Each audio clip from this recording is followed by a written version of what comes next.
A Mid-Coast restaurant is bringing local artists and businesses together to continue to support a close friend.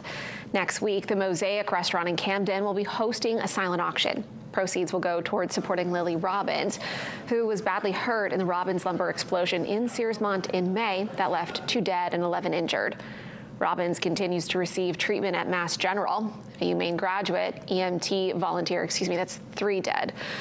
A UMaine graduate, EMT volunteer, and a member of the Robbins family. Lily worked at Mosaic when they first opened in 2023. The owners say they want to involve members of the community to help Lily on her recovery journey.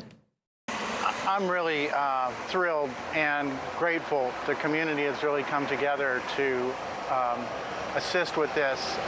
And a lot of people know Lily from coming to our restaurant. She's near and dear to our heart, and we want to do as much as we can for her. The auction will run from August 9th through August 16th at Mosaic. There will be more than 40 donated art pieces and gift baskets during the week-long auction. A GoFundMe link to support Lily Robbins will be provided on our website.